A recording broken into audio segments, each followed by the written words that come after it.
British Columbia Institute of Technology acknowledges that our campuses are located on the unceded traditional territories of the Coast Salish nations of Musqueam, Squamish, and Tsleil-Waututh.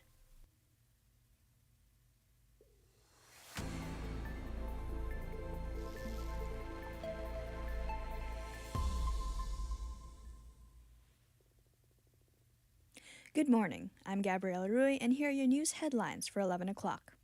In breaking news, Prime Minister Mark Carney is currently in the White House meeting for the first time with U.S. President Donald Trump. ABC's Karen Travers has more on the story. Today we're looking to see if there is any attempts at a reset or if Mark Carney is coming in very dug in with some of his strong comments about the United States. He has talked about an American betrayal and has said that Canada should not forget the lessons that they have learned by what Donald Trump has done so far since he's taken office. In local news, here's my producer Braden Goodman with more on the story. Thanks, Gabby.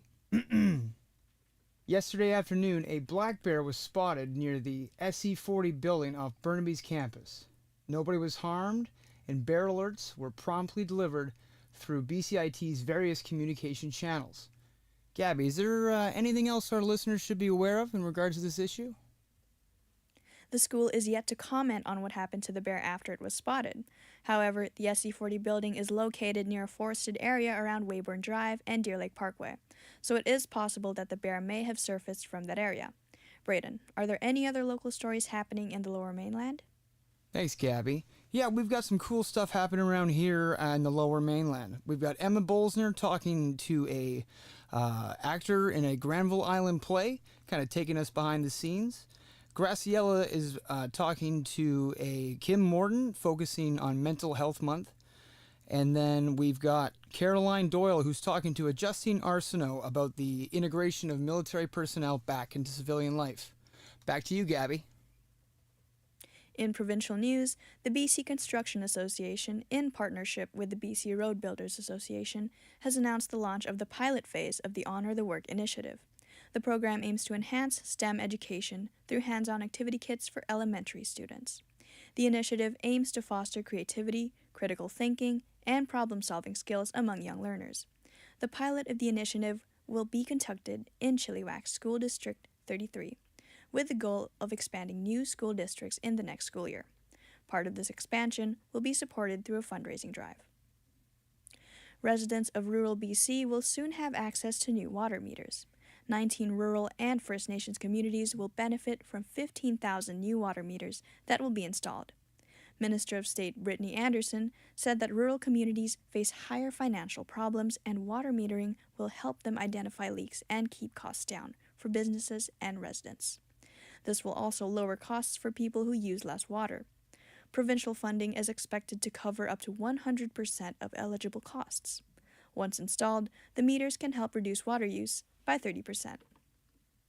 In international news, correspondent Tricia Thomas reports from the Vatican on preparations for the conclave to pick a new pope. The Vatican is busy with last-minute arrangements to get ready for the conclave to elect the next pope, which starts Wednesday afternoon. Today, the cardinals will be able to go into the Santa Marta residence inside the Vatican walls for the first time. They will be staying there throughout the conclave, and the Vatican has set up a jamming system, so they will not have access to internet or cell phones, so that the conclave will be conducted in complete secrecy. The only way we will know of the election of a pope is when we see white smoke coming out of the chimney on top of the Sistine Chapel behind me. Tricia Thomas at the Vatican. Correspondent Charles de Ledesma reports a long, stressful day for Germany as their elections end with a new chancellor. Friedrich Merz has succeeded in his bid to become the next German Chancellor during a second vote in Parliament, hours after he suffered a historic defeat in the first round. Christian Democratic Union lawmaker Julia Klöckner is greeted by widespread applause as she reviews documents during an announcement after the vote. Merz had been expected to smoothly win to become Germany's 10th Chancellor since World War II. No other post-war candidate for Chancellor has failed to win on the first ballot. Because the votes were secret ballots, It was not immediately clear and might never be known who had defected from the MERS camp. I'm Charles de Ledesma.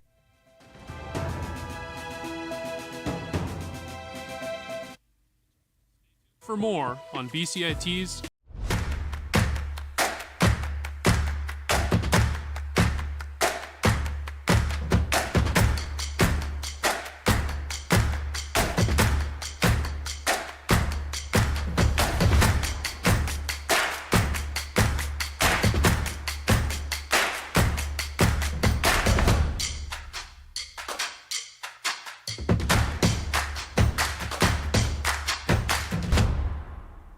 Everything is changing to digital. Everything is online.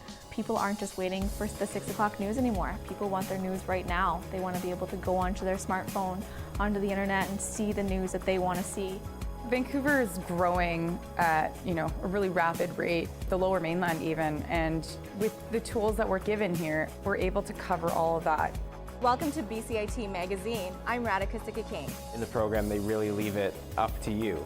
I mean, the help is there when you need it, figuring out how to use the programs like Premiere, Audition, and figuring out how to use the cameras.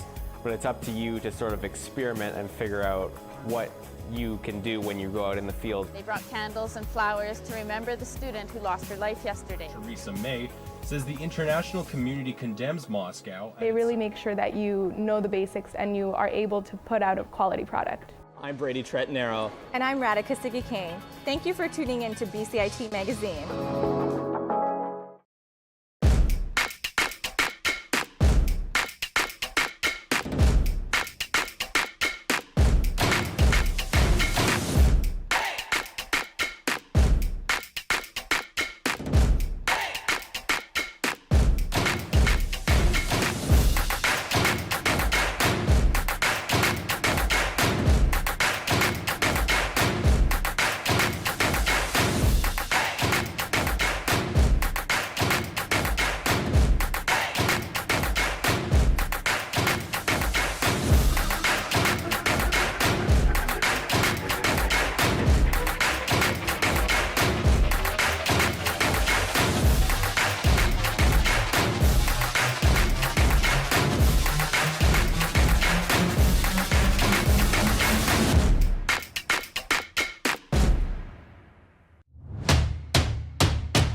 Good morning, I'm Jenny Sung, and these are your 11:10 sports updates.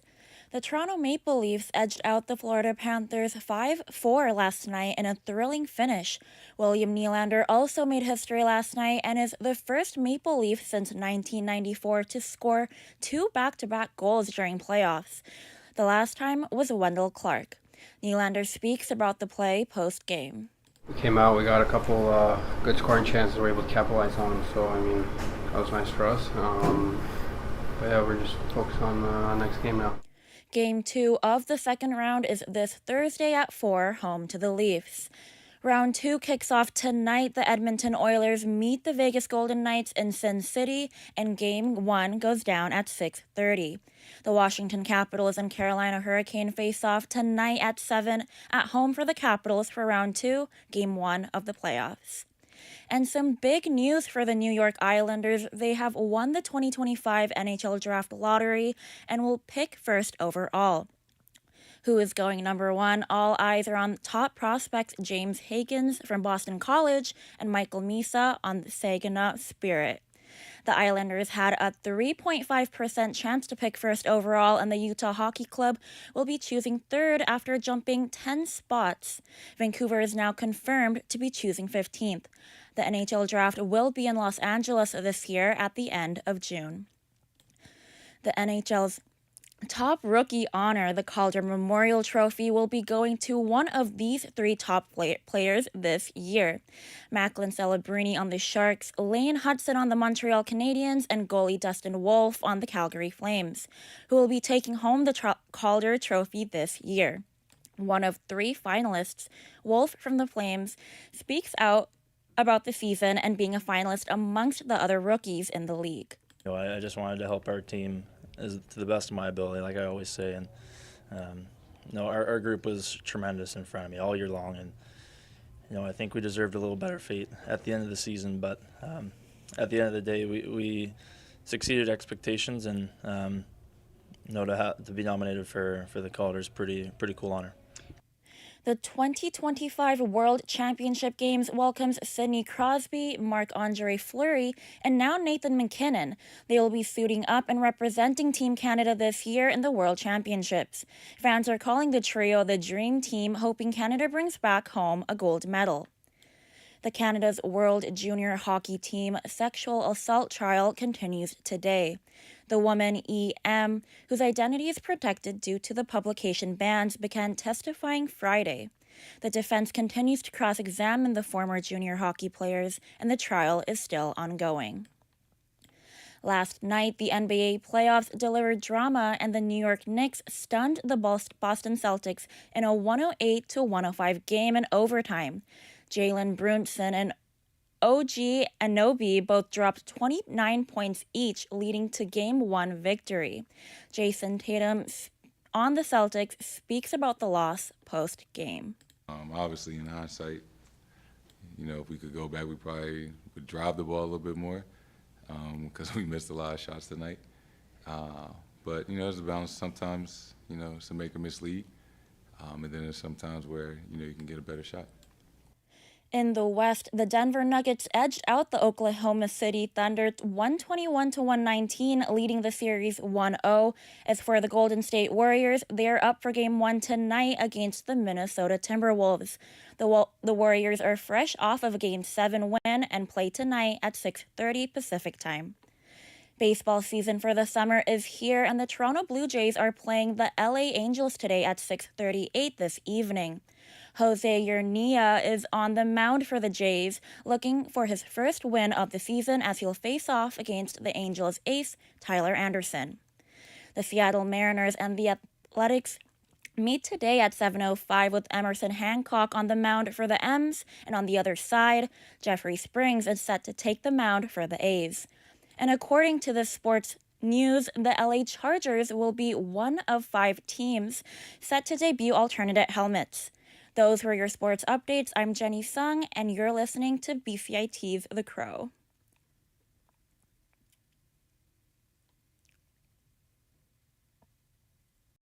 This is 1680 The Crow, and you're listening to our feature presentation.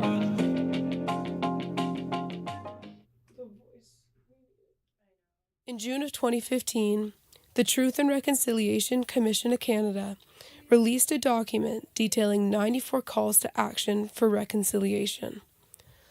Call to Action 84 calls upon the Canadian Broadcast Corporation, the CBC, to provide funding and access for Indigenous-focused programming that reflects the perspectives, culture, and languages of Indigenous peoples.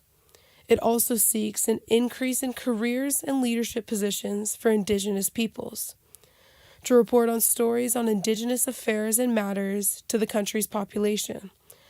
Accompany reporter Eden Chipperfield and her colleagues in their journey in understanding Call to Action 84 to bridge Indigenous storytelling into Canadian journalism.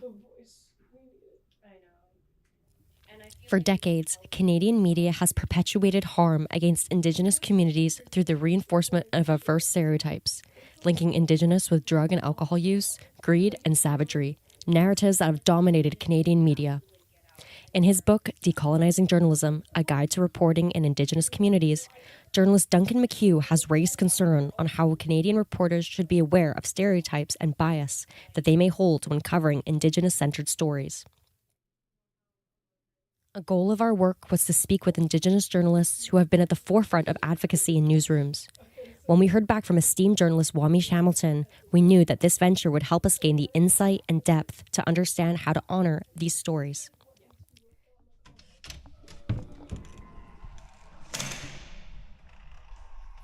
Wamish joined us on a Thursday afternoon at the BCIT Burnaby Campus to discuss the importance of Call to Action 84 and his perspective on reporting in Indigenous communities, specifically for Canadian journalists like ourselves to consider.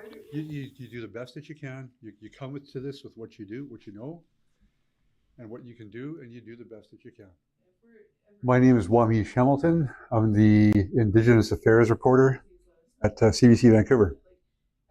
I do stories about Indigenous people, communities, and issues, both in BC and the larger, what I call macro issues that have relevance to First Nations across Canada. I was there the day that report was released, the day the calls to action were released. I was doing my internship at CBC Manitoba when the final report was issued. So I went to that press conference.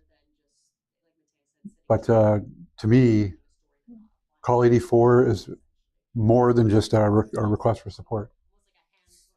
To me, it's a moral obligation. It's a beckoning for media outlets such as CBC, because it's the public broadcaster. It's a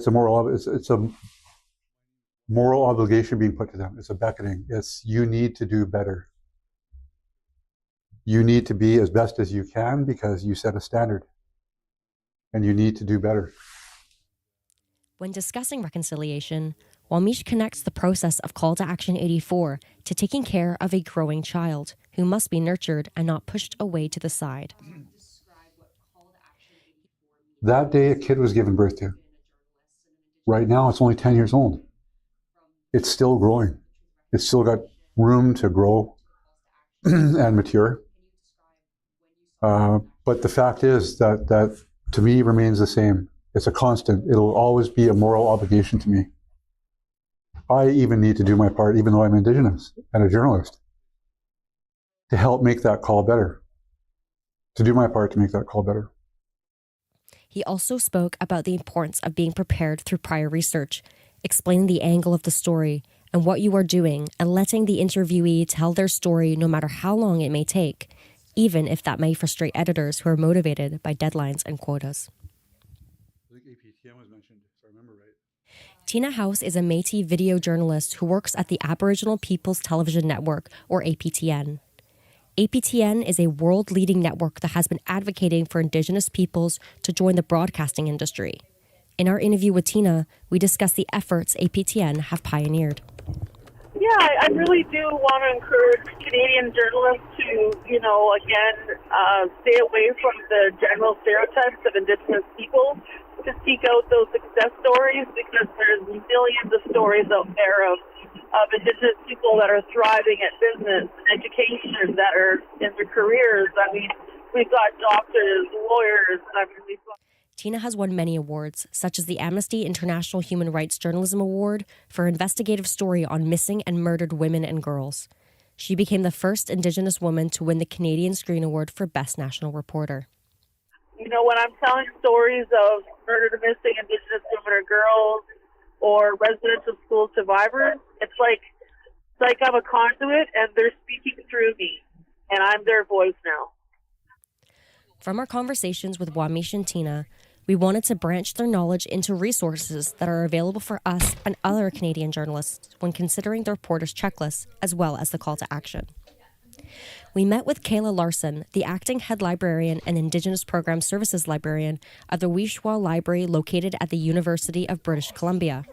We connected with Kayla to understand more about the wealth the library holds and how it can help journalists like ourselves become more educated on Indigenous affairs and Indigenous ways of learning and perspectives. My name is Kayla Larson. I'm originally from Treaty 6 territory. I grew up in an area called the Misquachie, or the Beaver Hills, in Newt-Hiowayan, which is the Cree language. So I grew up about 45 minutes east of Edmonton, or Misquachie-Waskahigan. That's its traditional name. Currently, I am here at UBC working in the Wihwa Library. My role within UBC at Wihwa is the acting head of the branch, and I've been the acting head of Wihwa since January of 2024. We just bought... So Wihwa Library is the only Indigenous-focused academic library in all of Canada and one of two in all of North America. And so our closest sister library is the Labriola Data Center at the Arizona State University. And so that's our kind of closest similar library. So Wihwa Library's main role is to uplift Indigenous literatures, authors, communities, and research in a culturally responsible and ethical way, and incorporate Indigenous worldviews into librarianship and research. We have DVDs, elders interviews, things like that within our collection, as well as not only like community produced items that kind of support that learning about the truth and about Indigenous people in Canada, but also... As he spoke to Kayla, the principle of two-eyed seeing was brought into conversation. Two-eyed seeing is a principle developed by Mi'kmaq leader Albert Marshall that uses the basis of seeing the world through two lenses of knowledge, Indigenous and Western. I asked the librarian why this principle is critical to engage with when it comes to finding and writing stories. You know, Indigenous people, we've been here since time immemorial on the lands that we call our own, and we have our own perspectives about the land, the people, the water, the community, and incorporating those alternative those other perspectives, those other worldviews and truths into something that might not seem so like focused Indigenous, I think is really important. As described by both Wamish and Tina, Kayla emphasized research importance, especially when considering Indigenous communities. Kayla described how understanding details about the history of the nation and regions is a critical step in any research process, and how Indigenous methodology is a great way to answer posing questions. Thank you so much. Yeah, no problem. For your time and all of the knowledge you've shared with us today. And The title of our project, Listen, Learn, Apply, was chosen to ensure that the lessons we learned throughout this process would be a step in beginning to apply them in our careers as well as our lives. As budding journalists in a time where misinformation, stereotypes, and discord are becoming increasingly rampant, now is the moment to hold on to these teachings more than ever. We are in a privileged position to create this project and provide resources that have been taught to us by listening and learning. Now, our next step is to apply these teachings and make a difference. As Wamish described earlier, reconciliation is a child who grows slowly but steadily. With our work, we challenge ourselves to continue to listen and learn, but to apply these lessons and work to advocate for reconciliation from Call to Action 84 and beyond. We are the change we wish to see in the world. Why not apply that now? Reconciliation is like think of it starting at that wall and ending at that wall. Right? When you get to that wall, that's when you're my age. And I'll be long gone. I won't be here anymore. But I saw the beginning. I don't need to see the end. I can see where things are headed. And like I said, no matter where I've lectured to, there's something different. I can't put my finger on it. It's just more humane more warm-blooded, more curious about Indigenous people and things now in this generation than before. We want to extend our sincerest gratitude and thanks to all who were part of this project. We want to thank Duncan, Wamish, Tina, and Kayla for their knowledge and words that helped guide our learning. For BCIT's The Crow, I'm Eden Chipperfield with co-producers Matei Hukalak and Selena Teixeira.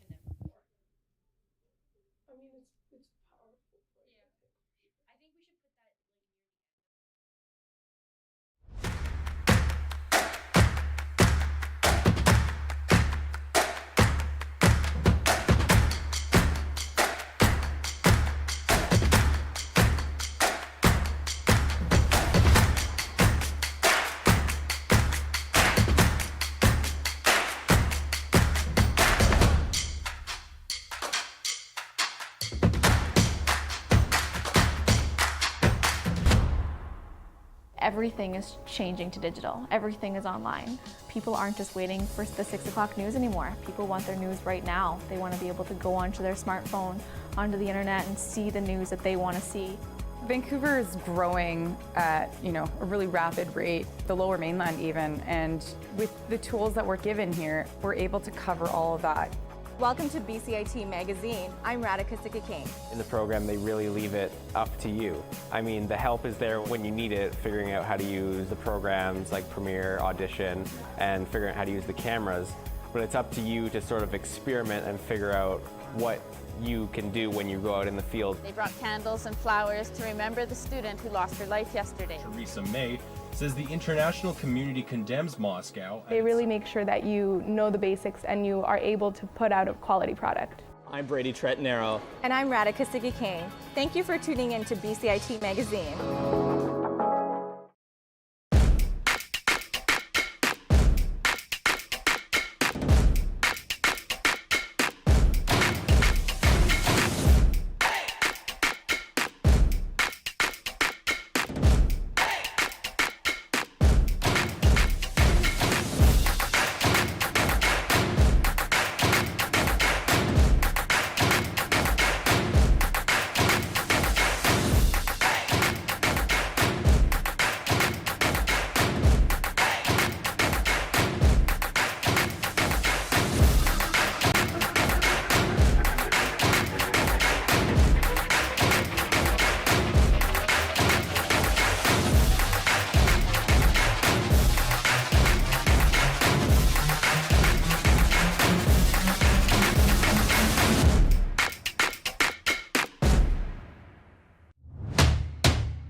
Good morning, I'm Leah Warren, and this is your news at 11:30. 10 days ago, 11 people were killed and dozens injured on April 26th when an SUV rammed into Vancouver's Lapu-Lapu Festival. One BC MLA admires the Filipino community's strength despite the tragedy. Our producer Thomas Adams has more on the story and other news we're covering today. BC NDP MLA Mabel Elmore, who became BC's first MLA of Filipino heritage in 2009, told the legislature Monday that the Lapu-Lapu Day attack in Vancouver is a reminder that humanity is fragile, but also resilient. She says people have summoned courage and are turning sadness and despair into love and meaning. The 30-year-old driver of the car has been charged with 8 counts of second-degree murder. Also coming up on our show today, Trump and Carney meeting at the White House, along with our reporters chasing stories on BCIT's Legion Military Skills Conversion Program and a local actress doing her best to ignite passion into local theater. Back to you, Leah. Thanks, Thomas. For the first time since winning last week's federal election, Prime Minister Mark Carney visited the White House to meet with U.S. President Donald Trump. At the top of the agenda is the trade war between the two countries, with U.S. tariffs playing a major role. A reporter asked whether that could change. Is there anything he could say to you in the course of your meetings with him today that would get you to lift tariffs on Canada? No. Why not? Just the way it is. Trump also said that he'd like to see Canada become the 51st state, but added it takes 2 to tango. Prime Minister Carney added that Canada will never be for sale. Staying with politics, the federal NDP's National Council has chosen Vancouver Kingsway MP Don Davies to be the party's interim leader. First elected in 2008, Davies led NDP negotiations with the Liberals to advance dental and pharmacare legislation while serving as the party's health critic. Former leader Jagmeet Singh announced his resignation after he lost his own Burnaby Central seat in the April 8th election. A date has not been set for when the party will choose its next leader. An all-Canadian cast is putting on West Side Story at the Granville Island stage starting on May 8th. Since 1957, the modern take on Romeo and Juliet has been revised and brought to life on stage and on screen. Reporter Emma Bolsner spoke with the lead cast member about bringing one of the biggest musicals of all time to Vancouver. Cassandra Consiglio plays the character of Maria in Vancouver's upcoming theater production of West Side Story. In one of her first leading roles, being part of this means a lot to Consiglio, who performed in the production 9 years ago as an understudy back in Winnipeg. West Side is one of those iconic stories that we all gravitate to, and it's a big one in the community. The performance of Natalie Wood as Maria is so iconic and engraved in all of our brains, and I think it's something that I obviously gravitated and loved as a kid. West Side Story will be on until May 26th. Emma Bolsner, BCIT News. In international news, American press correspondent Julie Walker reports on day 2 of jury selection in the Sean Diddy Combs sex trafficking case. The federal sex trafficking and racketeering trial of Sean Diddy Combs, one of the biggest music moguls and cultural figures of the past 4 decades, began Monday in New York with jury selection. 12 jurors, along with 6 alternates, need to be chosen, with opening statements expected to begin on May 12th for the trial that is expected to last at least 8 weeks. Combs is charged with 5 counts, including sex trafficking by force, fraud, or coercion. Prosecutors say 4 of his accusers will testify, and a judge ruled they can show jurors security video of Combs beating one of his accusers, his ex-girlfriend, Cassie. Julie Walker, New York. For the weather, it's another sunny day in Burnaby with an expected high of 23 and a low of 9 degrees overnight. Some rain is expected tomorrow, and we'll see clouds with an average daytime temperature of 15 degrees for the rest of the week. I'm Leah Warren, and this is BCIT's The Crow.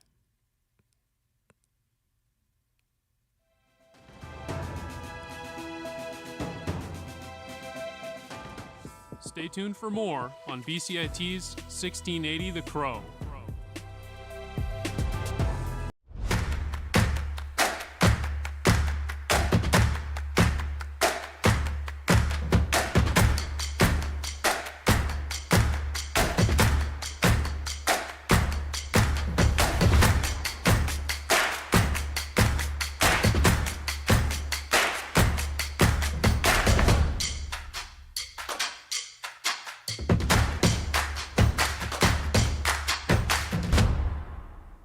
everything is changing to digital. Everything is online. People aren't just waiting for the 6 o'clock news anymore. People want their news right now. They want to be able to go onto their smartphone, onto the internet, and see the news that they want to see.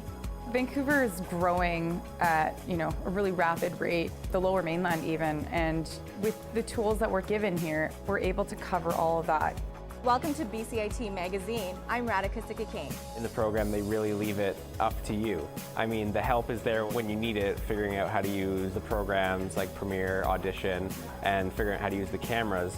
But it's up to you to sort of experiment and figure out what you can do when you go out in the field. They brought candles and flowers to remember the student who lost her life yesterday. Theresa May says the international community condemns Moscow. They really make sure that you know the basics and you are able to put out a quality product. I'm Brady Tretnero. And I'm Radhika Sikakane. Thank you for tuning in to BCIT Magazine.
Good morning, I'm Hayden Stewart, and this is your 11:40 Sports Update.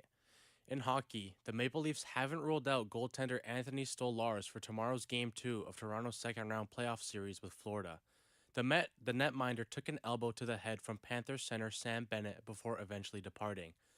The Leafs would still win the game 5-4 with help of 2 goals from star forward William Nylander. Bennett, who won the Stanley Cup with Stolars in Florida last June, says he wasn't looking to injure a former teammate.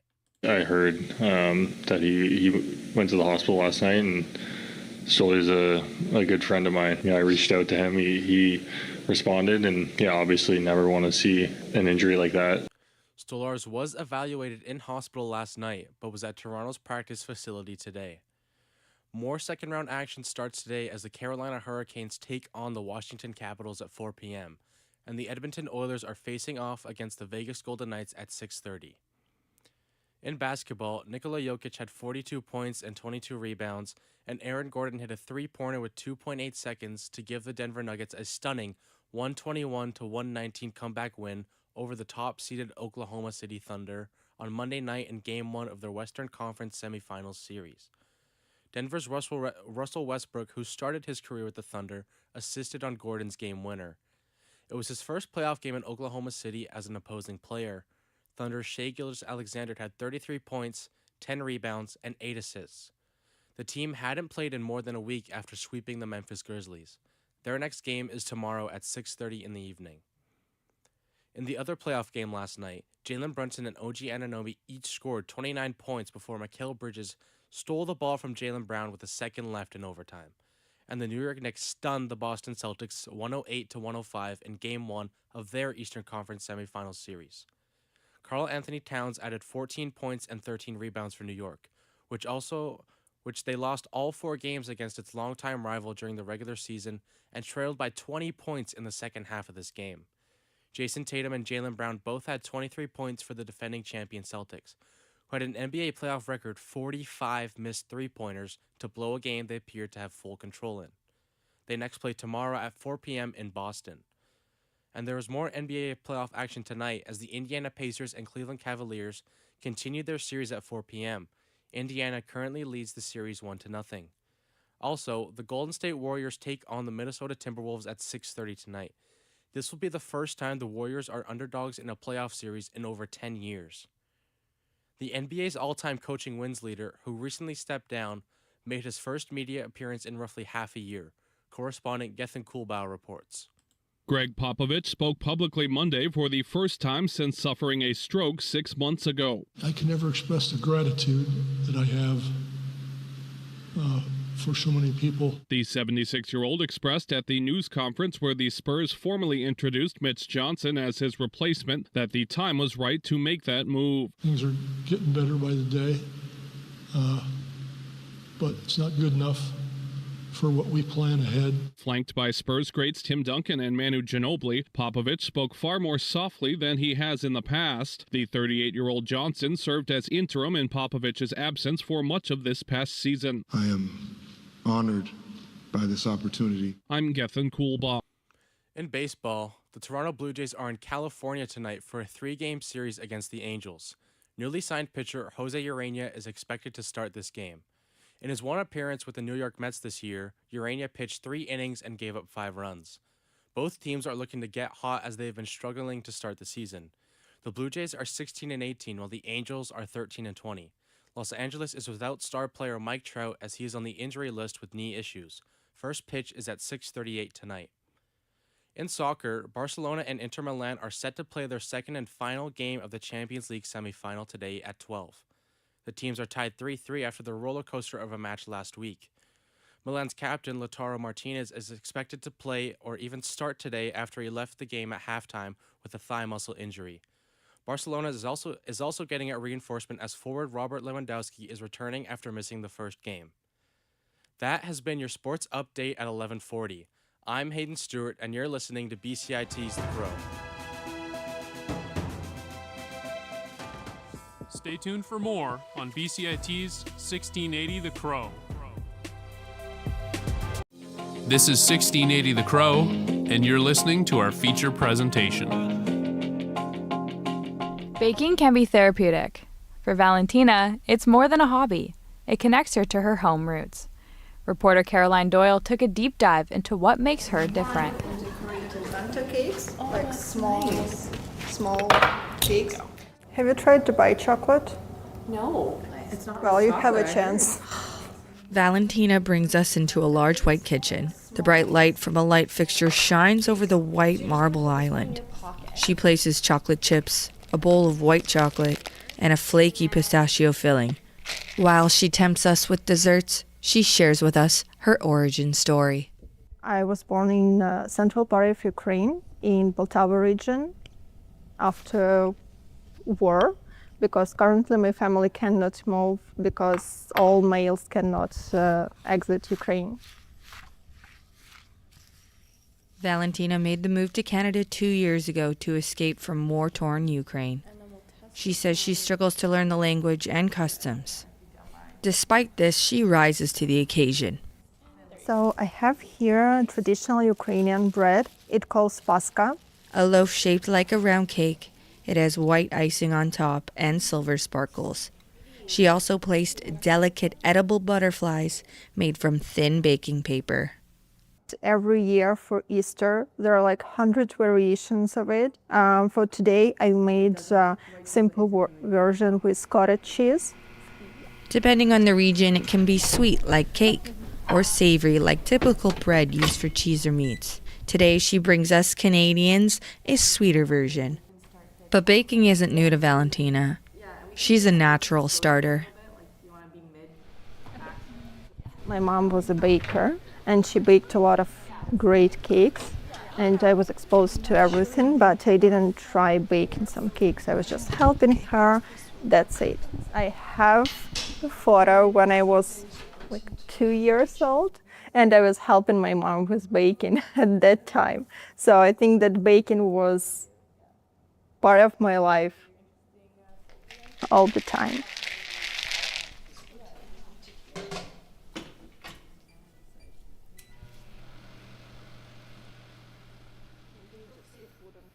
She often shows her mom her recipes. Her mom is her biggest fan and critic. Valentina says this is just the way Ukrainian moms operate. I send her all my cakes, and the thing with these 3 European moms is they're super judgy. She can tell me, well, I think this cake is not as good. I wouldn't buy this one from you. Or like, oh, okay, this one is okay. And if someone in Ukraine says it's okay, that means, wow, that's fantastic. And another difference between Ukrainians and Canadians, in Canada, everyone will tell you, oh my God, that's the best thing I have ever seen. Baking in her kitchen connects her back to her childhood and to her family. So I'm the only one from family who immigrated. I'm the only one from family who immigrated to Canada. Each of Valentina's cakes is layered with effort and culture. People took notice to this, including Sophia, a client of Tina's. The fact that she's a young female businesswoman in Vancouver and she's just starting, I kind of want to support her, as well as the fact that she's from Ukraine. I know that she's been going through a lot of things. So it just kind of speaks to me to support someone who is trying to bring up their business from the ground. Valentina decided to immigrate to Canada for peace. Even with the crumbling political state of Canada and the US, she still finds a way to joke. Why I chose Canada was that we don't have a crazy neighbor. Like Russia, close to Ukraine. Right now I'm second guessing. When it comes to her baking, she doesn't mess around when it comes to quality. She takes her products seriously. She doesn't cut corners, no mixes, no shortcuts, and no store-bought sponge. I even had a fight once because I said to her that if you cannot make a sponge and you do it with store-bought box, you're not a baker. You're not allowed to sell it. Dubai chocolate is one of Valentina's highly requested treats. A few of her followers on Instagram reached out to her after seeing it trend on social media. They asked if she could make it for them. Bakers can't be choosers. Okay, so we have white chocolate here, and I use just a tiny bit as a sweetener. I add it to the pistachio paste, mix everything, and then I have kadaifi dough that I fried with a little bit of butter. So we will mix everything together and that's gonna be our Dubai chocolate filling. Since this is a small bar, it's comparing to the real Dubai chocolate, it's way less filling than in original Dubai chocolate. But you'll have the flavor and you'll have the crunch.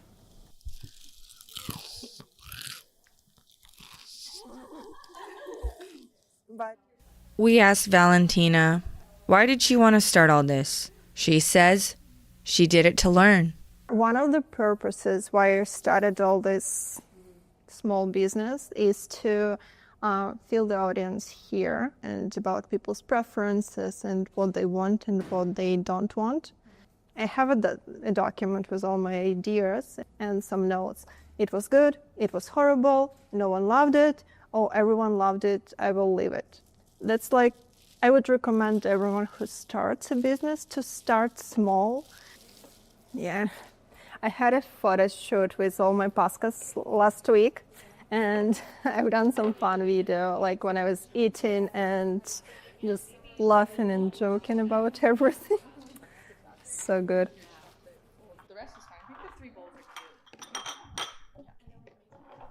Valentina will keep rolling out her pascas.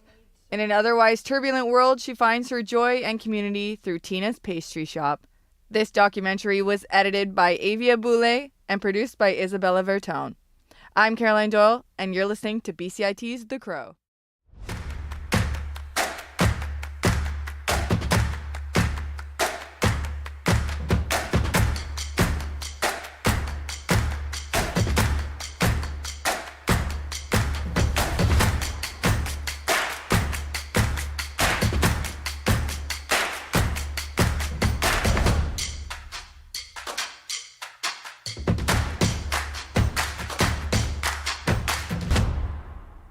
Everything is changing to digital. Everything is online. People aren't just waiting for the 6 o'clock news anymore. People want their news right now. They want to be able to go onto their smartphone, onto the internet, and see the news that they want to see. Vancouver is growing at, a really rapid rate, the Lower Mainland even, and with the tools that we're given here, we're able to cover all of that. Welcome to BCIT Magazine. I'm Radhika Sikki-King. In the program, they really leave it up to you. I mean, the help is there when you need it, figuring out how to use the programs like Premiere, Audition, and figuring out how to use the cameras. But it's up to you to sort of experiment and figure out what you can do when you go out in the field. They brought candles and flowers to remember the student who lost her life yesterday. Theresa May says the international community condemns Moscow. They really make sure that you know the basics and you are able to put out a quality product. I'm Brady Trettenaro. And I'm Radhika Sikki-King. Thank you for tuning in to BCIT Magazine.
Everything is changing to digital. Everything is online. People aren't just waiting for the 6 o'clock news anymore. People want their news right now. They want to be able to go onto their smartphone, onto the internet, and see the news that they want to see. Vancouver is growing at a really rapid rate, the Lower Mainland even, and with the tools that we're given here, we're able to cover all of that.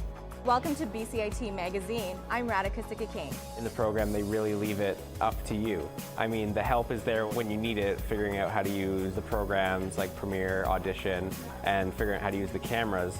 But it's up to you to sort of experiment and figure out what you can do when you go out in the field. They brought candles and flowers to remember the student who lost her life yesterday. Theresa May says the international community condemns Moscow. They really make sure that you know the basics and you are able to put out a quality product. I'm Brady Tretnero. And I'm Radhika Sikki-King. Thank you for tuning in to BCIT Magazine.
Good afternoon. I hope you're all having a good day. You're listening to BCIT's The Crow. I'm Kai Garcia, and these are your news headlines at noon.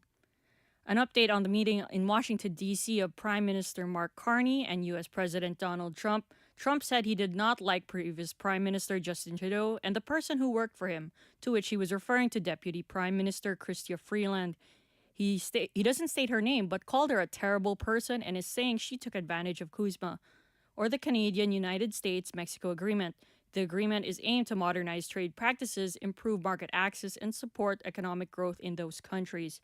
He later on was asked by a reporter if there was anything that Carney could say to lift the 25% tariffs on Canada. Trump said no and said, "It's just the way it is."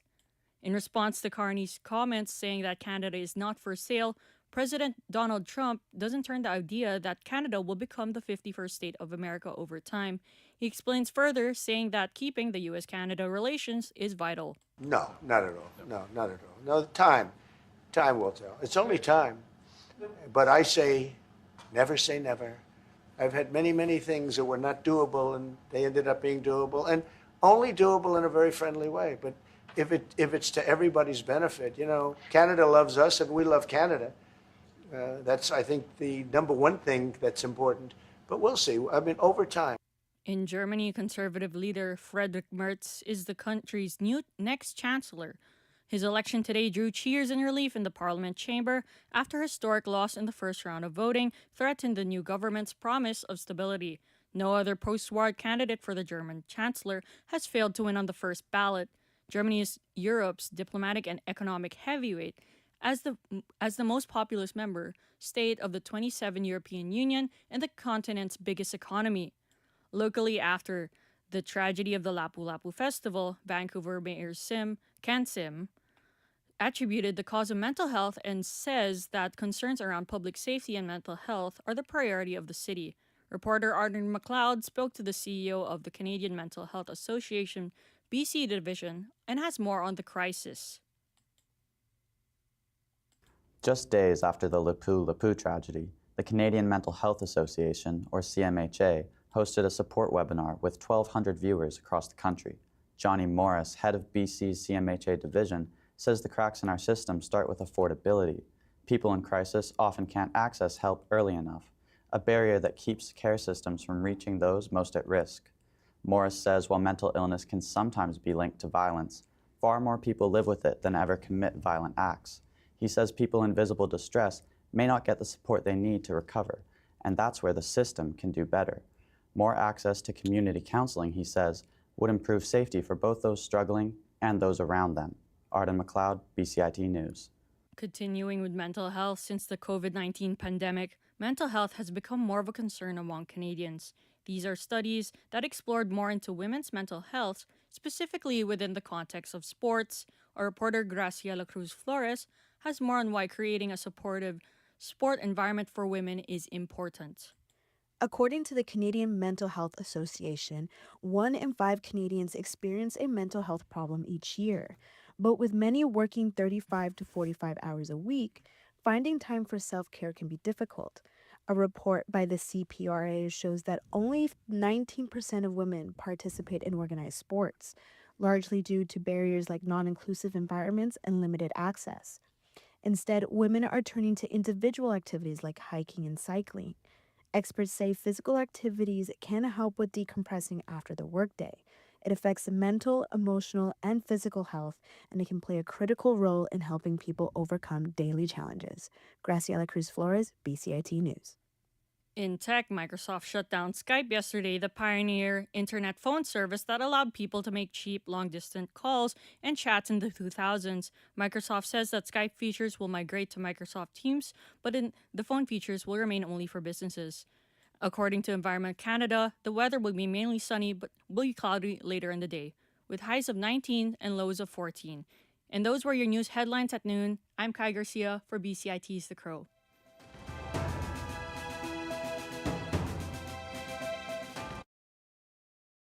On BCIT's 1680 The Crow.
Good morning. I'm James Ngo, and these are your sports headlines to 12:10. The defense in the trial of the 5 Hockey Canada players began their cross-examination on Tuesday. Lawyers claim that the complainant, who goes by EM, brought up the idea to bring other players into the room, claiming that she wanted a, quote, wild night. Michael McLeod's lawyer suggested during cross-examination that EM wanted to keep the night going after her sexual encounter with McLeod. He also suggested that EM discussed having McLeod's friends over to have some fun.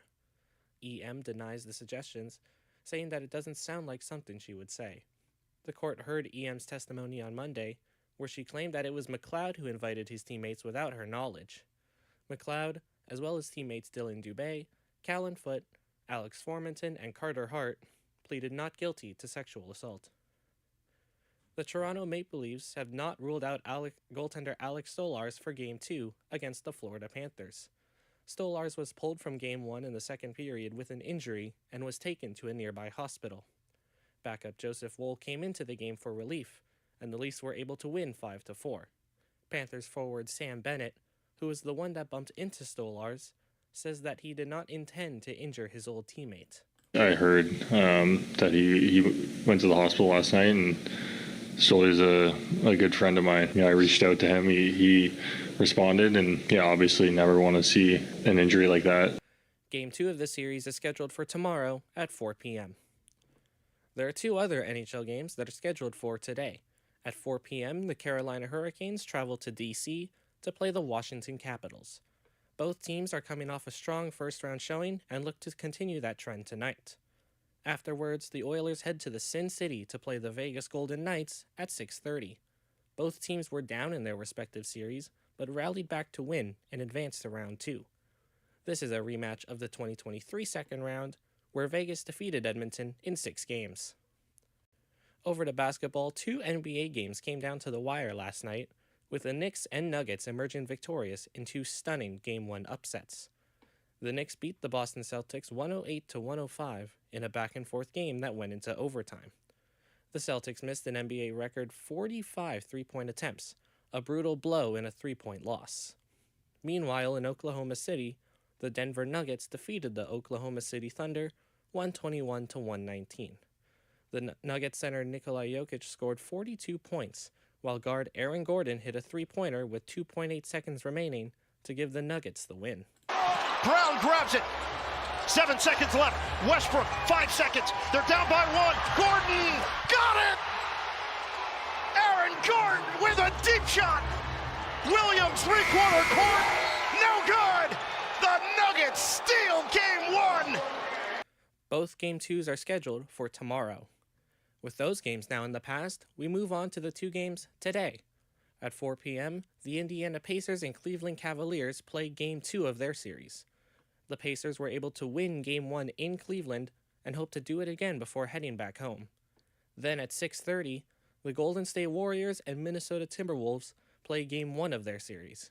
Both teams pulled off stunning upsets in the first round and will try and pull off another miracle in round 2. In baseball, the Toronto Blue Jays kicked off a 3-game series against the Los Angeles Angels after taking Monday off. Free agent signing Jose Urena will make his Blue Jays debut, while the Angels have announced left-hander Tyler Anderson as their starter. Both teams lost their respective series over the weekend and will look to try and turn their season around. The Blue Jays won all 7 of their games against the Angels last season. The games will be played in Anaheim and will start at 7 p.m. Kentucky Derby winner Sovereignty will not run in the Preakness Stakes. Trainer Bill Mott told Preakness officials that Sovereignty will race in the Belmont Stakes on June 7th, but won't race at the Preakness.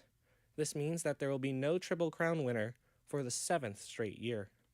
The 2-week turnaround from the Kentucky Derby to the Preakness has raised concerns about horses' health. Some horses who won the Derby in the past opted not to participate in the Preakness because of the short turnaround. The last Triple Crown winner was Justify in 2018. That's all for now. Thank you for listening. Once again, I'm James Ngo, and you're listening to BCIT's The Crow.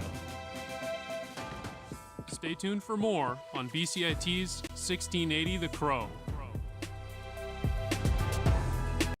This is 1680 The Crow, and you're listening to our feature presentation.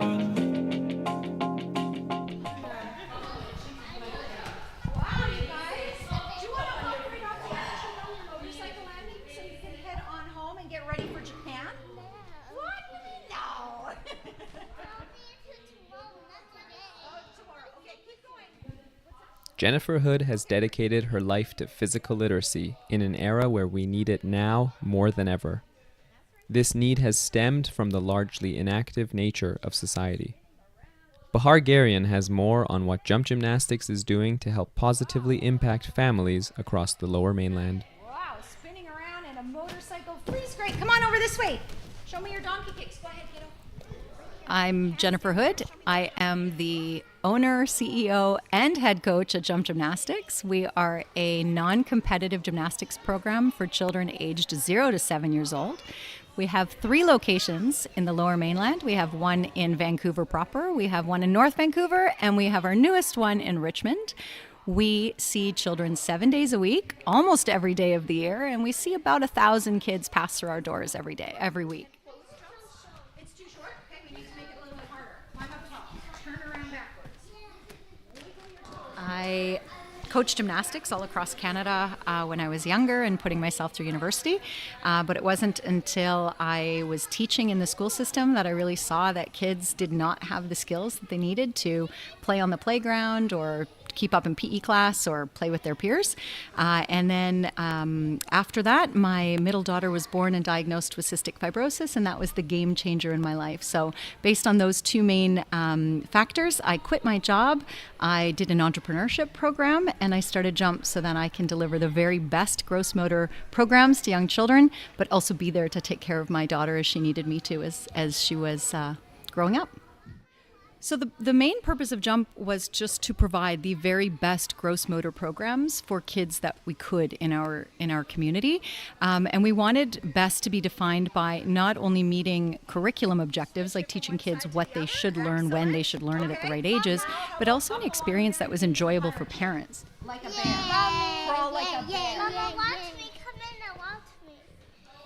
Take off your shoes. My name is Christina Faruya, and I have been coming here with my son Kanoa since he was just before he was 1 year old. I would have to say that it's been pretty pivotal in his life for his development. He learned how to walk here, so that was a pretty big milestone, like huge. He was a COVID baby, so he was very socially apprehensive, and I feel like Jump also really helped with all of that. He grew up seeing people with masks, so I think it just gave him confidence within his own body ability, because he was very trepidatious. Like, he was like, oh, I don't know about the stairs, I don't know about this, and then coming here gave him that confidence just to, because he has all the abilities. He's one of the most athletic little kids I know. It just gave him that confidence, and then also interacting with other kids his age. He's going to be 5 next month, and we've been coming here consistently since then. Wow, I do want to see something. We tried just about everything during COVID. We tried online programs, and the one thing I can say is that 2-year-olds do not respond well to an online on-demand program. So if anyone's looking for a business idea, that's not the one I would recommend. There's the whole next set of issues, one day I might like to tackle for older kids, but generally we just focus on giving kids those skills that they need really early in life, and we see more and more kids that just do not have those skills going into the kindergarten system. Kids who are spending a lot of time on screens really lack a lot of fine motor skills, certainly lack a lot of gross motor skills. Parents, just the reality is, don't have the same resources to play outside, free play, which is ultimately where we want most kids to be as much as possible, outdoors playing. We just don't have the same access in some communities to do those things. So we're a bit of a drop in the bucket, but we really take what we do seriously and give kids in our communities the best skills we possibly can. We're one of the very first programs in Canada that followed the long-term athlete development plan from the ground up. So we built our curriculum around that as a cornerstone, and really the foundation of that is the concept of physical literacies. So that is teaching kids all of the skills that they need in order to be confident, motivated, and successful to move their bodies for life.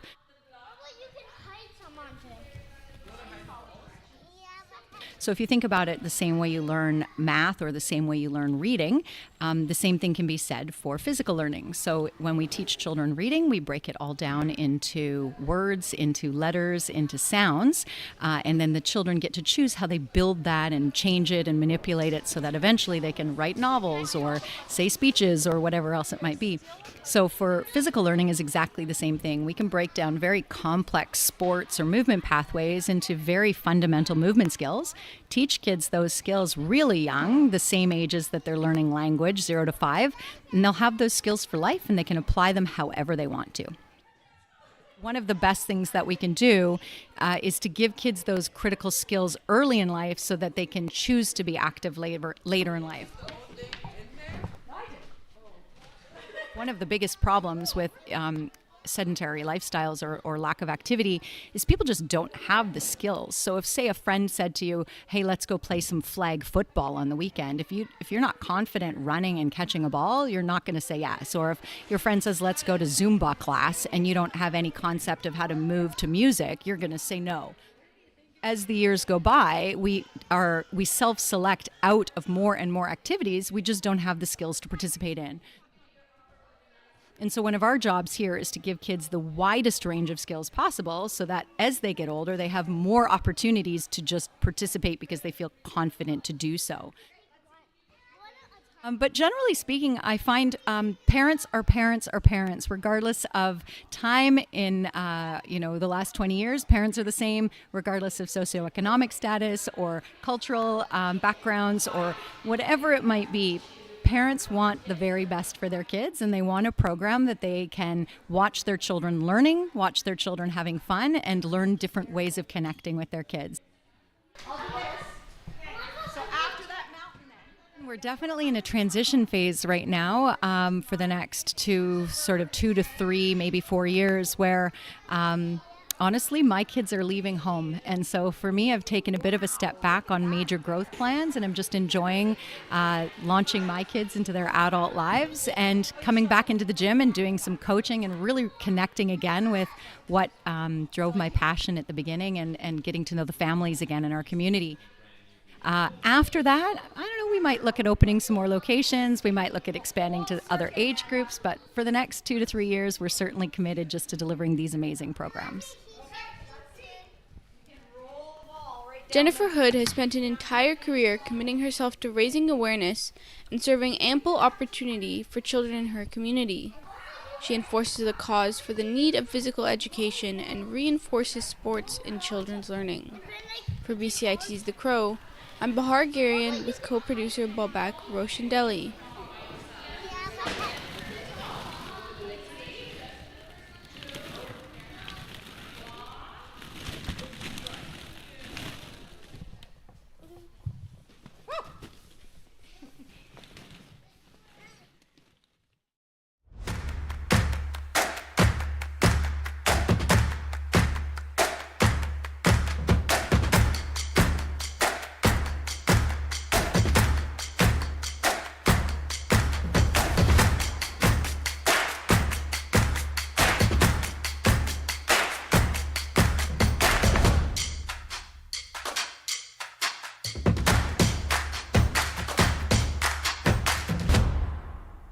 Everything is changing to digital. Everything is online.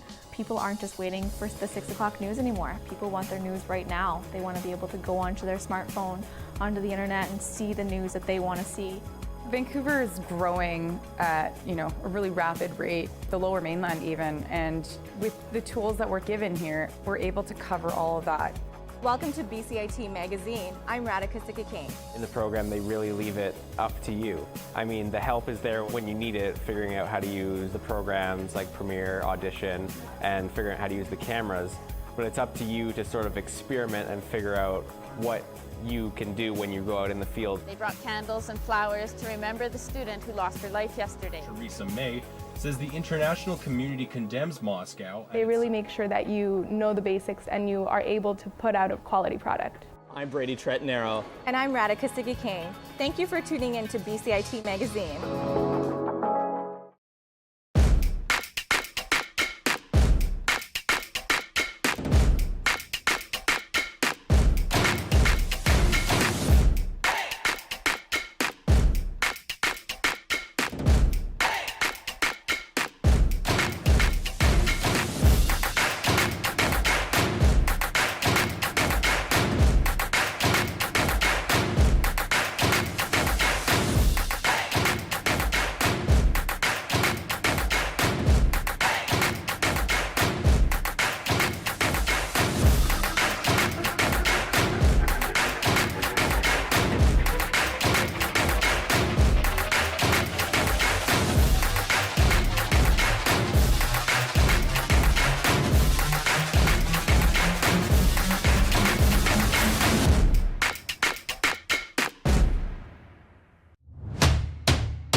Everything is changing to digital. Everything is online. People aren't just waiting for the 6 o'clock news anymore. People want their news right now. They want to be able to go onto their smartphone, onto the internet, and see the news that they want to see.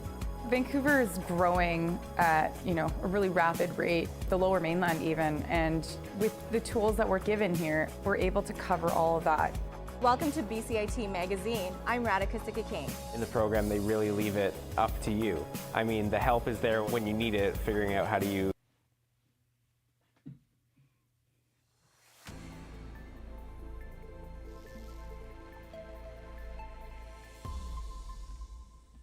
Good morning. I'm Gabriella Rui, and here are your news headlines for 12:30. In local news, yesterday afternoon, a black bear was spotted near the SE40 building of BCIT's Burnaby Campus. No one was harmed, and bear alerts were promptly delivered through BCIT's various communication channels. The school is yet to comment on what happened to the bear after it was spotted. However, the SE40 building is located near a forested area around Weyburn Drive and Deer Lake Parkway, so it is possible that the bear may have surfaced from that area. A public hearing, called by the Office of the Police Complaint Commissioner, is currently being held over sexual harassment claims made against a Vancouver officer. Canadian press are currently monitoring updates to the story. In provincial news, to improve public safety in case of an emergency, a test of the BC Emergency Alert System will occur at 1:55 p.m. Pacific Time on Wednesday, as part of Emergency Preparedness Week. The test alert will be sent to all compatible cell phones and will interrupt radio and TV broadcasts. This test will assess the system's readiness for an actual emergency and identify any required adjustments. Rural BC communities will soon have access to 15,000 new water meters. Minister of State Brittany Anderson said that rural communities face higher financial problems, and water metering will help communities identify leaks and keep costs down. This will also lower costs for people who use less water. Provincial funding is expected to cover up to 100% of eligible costs. Once installed, the meters can help reduce water use by 30%. In international news, speaking with reporters during a meeting with Prime Minister Mark Carney, U.S. President Donald Trump says he takes the Houthis at their word, and he will stop U.S. strikes. They were knocking out a lot of ships going, as you know, sailing beautifully down the various seas. It wasn't just the canal, it was a lot of other places. And I will accept their word, and we are going to stop the bombing of the Houthis. Correspondent Tricia Thomas reports from the Vatican on preparations for the conclave to select a new pope. The Vatican is busy with last-minute arrangements to get ready for the conclave to elect the next pope, which starts Wednesday afternoon. Today, the cardinals will be able to go into the Santa Marta residence inside the Vatican walls for the first time. They will be staying there throughout the conclave, and the Vatican has set up a jamming system, so they will not have access to internet or cell phones, so that the conclave will be conducted in complete secrecy. The only way we will know of the election of a pope is when we see white smoke coming out of the chimney on top of the Sistine Chapel behind me. Tricia Thomas at the Vatican. Correspondent Charles de Ledesma reports a long, stressful day for Germany as their elections end with a new chancellor. Friedrich Merz has succeeded in his bid to become the next German Chancellor during a second vote in Parliament, hours after he suffered a historic defeat in the first round. Christian Democratic Union lawmaker Julia Klöckner is greeted by widespread applause as she reviews documents during an announcement after the vote. Merz had been expected to smoothly win to become Germany's 10th Chancellor since World War II. No other post-war candidate for Chancellor has failed to win on the first ballot. Because the votes were secret ballots, it was not immediately clear and might never be known who had defected from the Merz camp. I'm Charles de Ledesma. In entertainment news, it's day 2 of jury selection in Sean Diddy Combs' trial today. Reporter Rena Roy has more. We know that not a single juror has been seated, but 19 prospective jurors, they did make it through day 1 yesterday. They were sent home last night and instructed very specifically by the judge to not read or listen to anything about the case. The trial is expected to last at least 8 weeks. And those were your news headlines for 12:30. I'm Gabrielle Rui, and you're listening to BCIT's The Crow.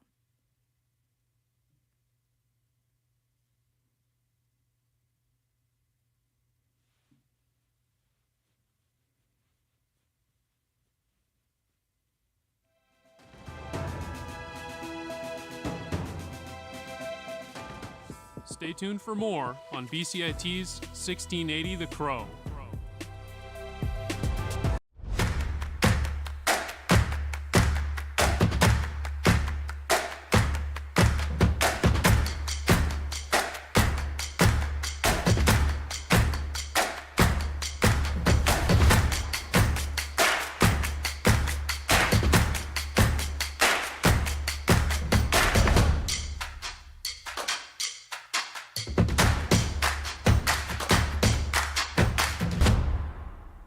Everything is changing to digital. Everything is online. People aren't just waiting for the 6 o'clock news anymore. People want their news right now. They want to be able to go onto their smartphone, onto the internet, and see the news that they want to see. Vancouver is growing at a really rapid rate, the Lower Mainland even, and with the tools that we're given here, we're able to cover all of that. Welcome to BCIT Magazine. I'm Radhika Sikki-King. In the program, they really leave it up to you. I mean, the help is there when you need it, figuring out how to use the programs like Premiere, Audition, and figuring out how to use the cameras. But it's up to you to sort of experiment and figure out what you can do when you go out in the field. They brought candles and flowers to remember the student who lost her life yesterday. Theresa May says the international community condemns Moscow. They really make sure that you know the basics and you are able to put out a quality product. I'm Brady Tretnero. And I'm Radhika Sikki-King. Thank you for tuning in to BCIT Magazine.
Everything is changing to digital. Everything is online. People aren't just waiting for the 6 o'clock news anymore. People want their news right now. They want to be able to go onto their smartphone, onto the internet, and see the news that they want to see. Vancouver is growing at, a really rapid rate, the Lower Mainland even, and with the tools that we're given here, we're able to cover all of that.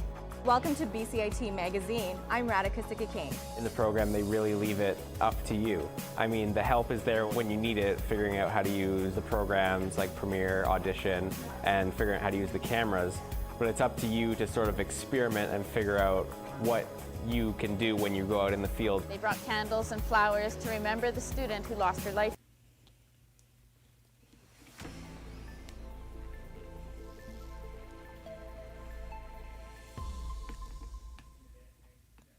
Good afternoon, I'm Jenny Sung, and these are your 1240 sport updates.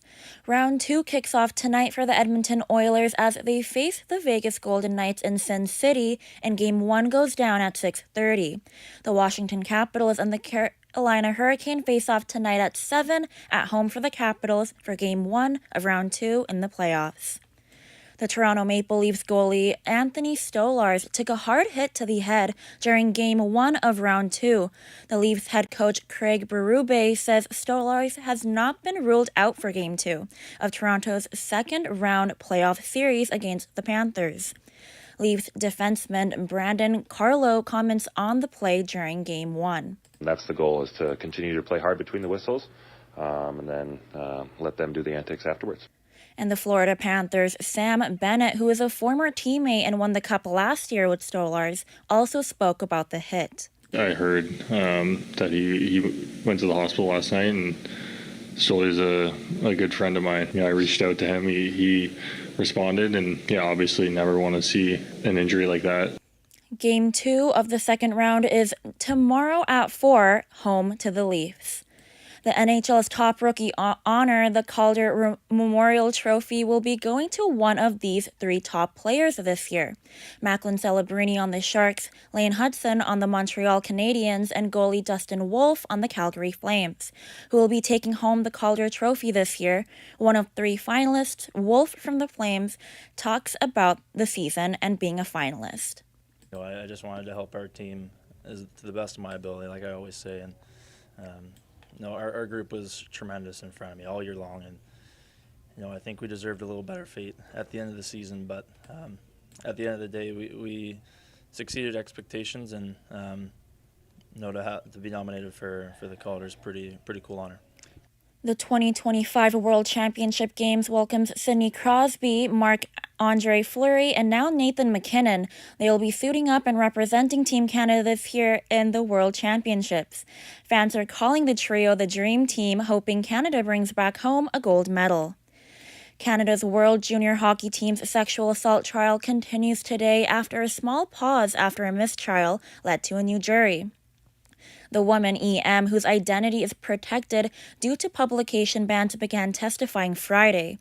The accused Michael McLeod, Carter Hart, Callan Foote, Alex Formanton, and Dylan Dubé have all pleaded not guilty to the charges of the alleged sexual assault.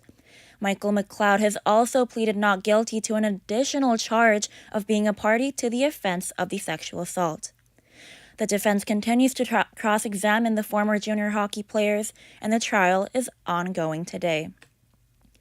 And according to This Sporting News, the Los Angeles Rams are joining alongside the LA Chargers as one of 5 teams who are set to debut brand new alternate helmets.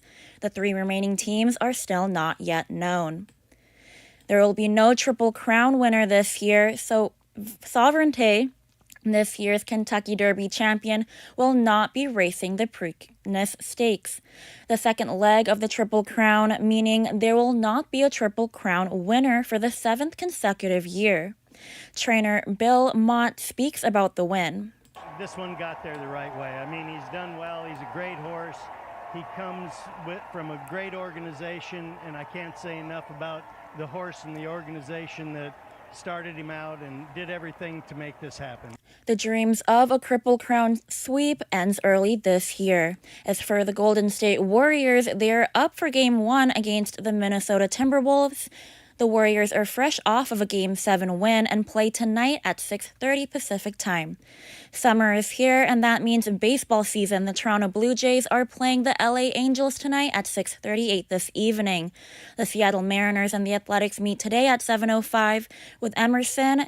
And those were your sports updates. I'm Jenny Sung, and you're listening to BCIT's The Crow.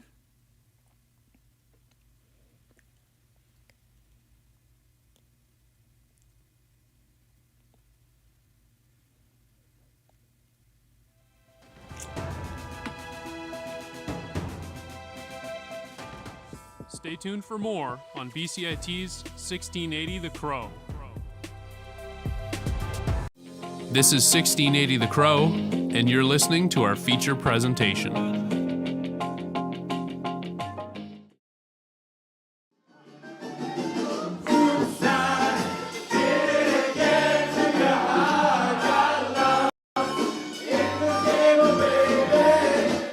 What drag means to me is creative expression, freedom to think about however you want to think, with no limits or boundaries, and the opportunity to be this character, to be this fantasy. You can just be a more glamorized version of yourself and share that with the world.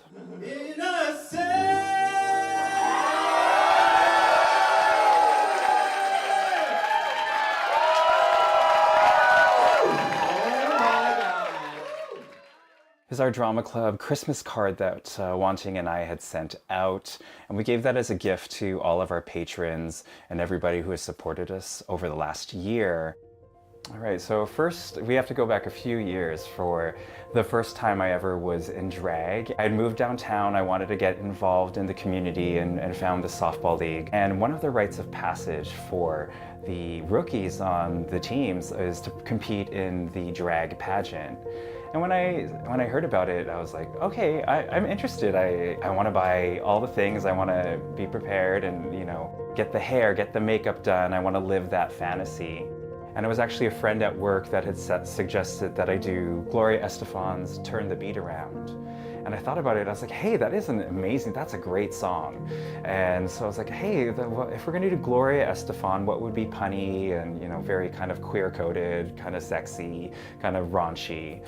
So the name Horia Estefan came out, and it's a whore-IA because there's an emphasis on the whore. And I got there and they said, hey, are you Horia Estefan? And I'm like, yes. And they said, you're going first. And I'm like, okay. And in my head, right at that moment, I said, let's give them a show.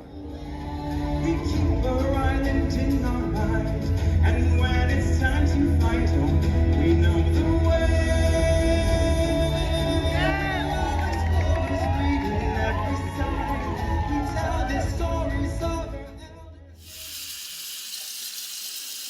I grew up Mormon. It's like a stricter form of Catholicism is what I would say, what Mormonism was. Even though I learned so many great things about love and about family, about service to community, there was a lot of things that still were repressing who I really wanted to be and who I was really on the inside.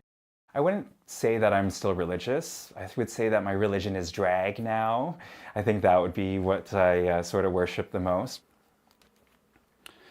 There's some of the nights that you want a natural sort of just look to your face. Tonight is not one of those nights. So we want lots of makeup on. I come from an immigrant family. My father is of Vietnamese heritage, but born in a French colony called New Caledonia. My mom is from Western Samoa. They met in the Pacific Islands, moved around from New Caledonia to Samoa to New Zealand, and eventually ended up in Vancouver in 1981. So relationship with my mom, as I was saying the word roller coaster earlier. I wouldn't say it's so much like a Playland roller coaster, but maybe a kiddie Playland roller coaster that they have there. And I was very attached to my mother at a very young age, very attached to the hip, and was by her side all the time. But as I became a teenager, what hits in a mother's life? Menopause hits. So, and she won't admit that. And that's really a time where I started to develop a relationship with my father, a much more close relationship with my father, which I hadn't had up until that point. That's my dad. Here he's holding me in this photo. He really was like the first person to kind of see me like evolving as an individual. You know, he knew I was going to be an adult, and so he wanted to give me that respect that, you know, adults need. This is what we're doing. Hi. Things are going well. Makeup's going pretty well, I'd say. The cake and everything? The cake's in the fridge. So I think after his dad died, the way he's told me is that it was a bit of an invitation for him to be becoming involved in different things in community. So he just jumped head first into communities like softball, volleyball, choir, all these different various communities amongst queer people, and he really just dove in head first. It was one of the earlier questions he asked me on our first date, and he basically said, "What do you think about me being a drag queen?" And I think it was a bit of a test. I think it was like a little bit of like a, let me see like how this guy responds to this. Luckily, I had no issue with dating a drag performer. I've been around performers all of my life, and I've been a performer too, so that side of it I understand. And also I also understand the ways that gay men often might be negatively biased towards people who are drag performers. Cute. There's certain sides of femininity that I feel gay men can be afraid of. And part of the reason why drag queens are our community leaders is because they are not afraid to explore the diversity of gender and the ways that femininity and masculinity interplay to create the thing we know as gay men or queer people or trans women. And I really respect that.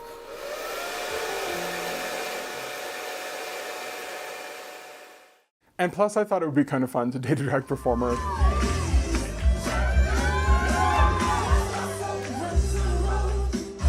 I'm turning 40 this year, and I'm for the first time really starting to reclaim my ethnicity and my heritage through drag. A lot of our customs and cultures sort of were forgotten or lost out due to religion, and it was hard to sort of connect with that because it wasn't really celebrated. And that's how drag is such a great art form, because it helps you celebrate, you know, all aspects of who you are, and especially my heritage and my culture. I want to leave that. We're gonna leave that today. Okay, now we're pretty much ready. What's up, everyone? Welcome back to Drama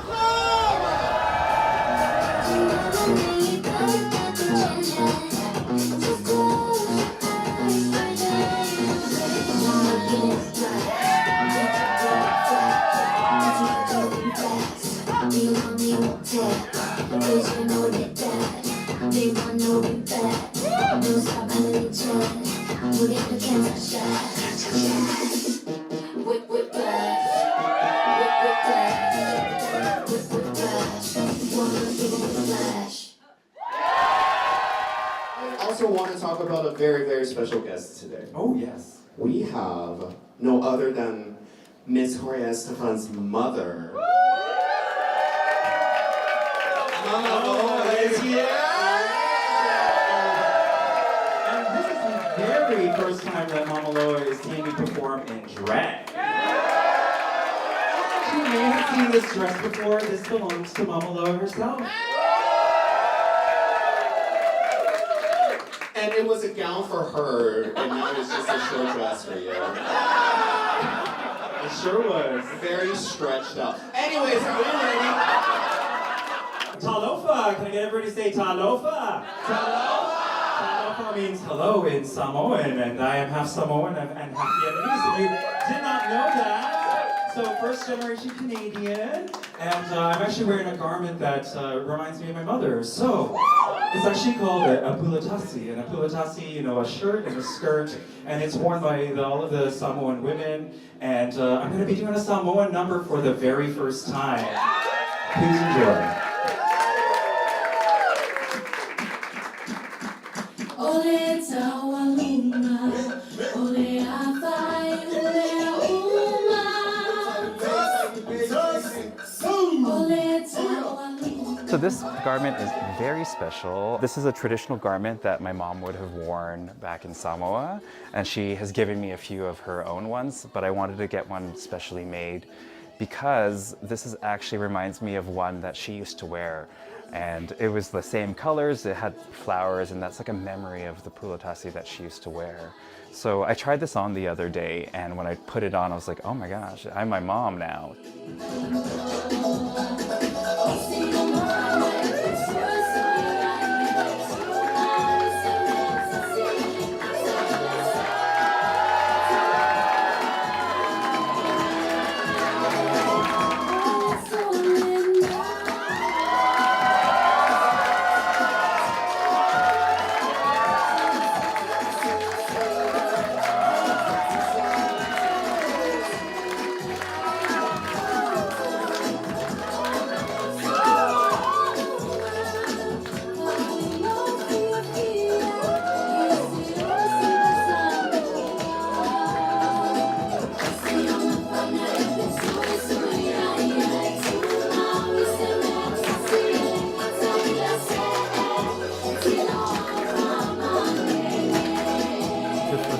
Show that she's ever been to. It was good. It was fun, different. How was it like performing on stage with me? You got the taupo, the main dancer, and then you got background dancer, like you got background singer. That's how the Samoa. You have the main one, the taupo that dances in the front, and then the other dancers dance from in the back. You were our taupo this evening, though. I thought you were. Well, I started off like that, but you were really the taupo this evening, Mom. The taupo is the one who performed the last dance in all the performance, and it's mainly daughter or the son of a high chief that does that. And that was you today. Oh, I thought it was you. It was supposed to be me, and then you came out and it was you. It really was. Oh, I should have come out there. No. I came out to dance. Ooh, I come out to dance at the back like we used to. Yeah. That's where I get my dancing chops from this one here.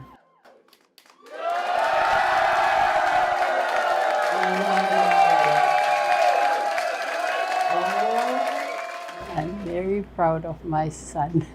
It's incredibly rare, actually, to have parents who so full-throatedly support things that make them uncomfortable. When queer people don't have the support of their parents, it causes an injury. It just does. So when you grow up with religious parents like Mikey and I, that doesn't happen often. We as queer people have to choose and say, do we accept the fact that our mothers are practitioners of religions that within them have principles that don't agree with us being queer? So they actually kind of can't say, yes, I fully accept you. But what these women do in particular is that they show us all of their love and all of their support. And it's one of the conflicts that I think a lot of queer people have to deal with, is that sometimes your parents won't fully accept you, but if you fully accept yourself, and if you choose that you want a relationship with your family, you can move forward, as Mikey did and showcased that on the stage, and that was important for other queer people in the room to witness. Hey 16-year-old Michael, it is your 39-year-old drag mother here. You don't know this yet, but you're gonna have a really wonderful life. The road ahead, although it's going to be very tough, you're going to go through struggles, you're going to go through times where you feel that you don't belong, you're going to feel times where you don't have any friends, and you're going to go through times where you want to be accepted and want to be loved, and the door keeps getting slammed in your face. Remember that your personality and your light will shine through. You're going to discover drag along the way and the beauty of the art form, and you're going to find a sister that will help you along the way. Please give it up for my sister, the one and only Wanting One! You both together are going to become super successful and realize that you didn't have to find community. You would be the one that actually builds the community around you. And people are going to come month by month and tell you that they love you and tell you that this is their favorite show that they've ever seen. And one day, you're going to also find that your mom loves you in that same way that she did as a child. and she's going to come join you on stage, and she's going to do the Samoan Siva with you, and you're going to share in a moment that is so special and so magical that everybody can see that. And you're going to be, you know, happier than ever.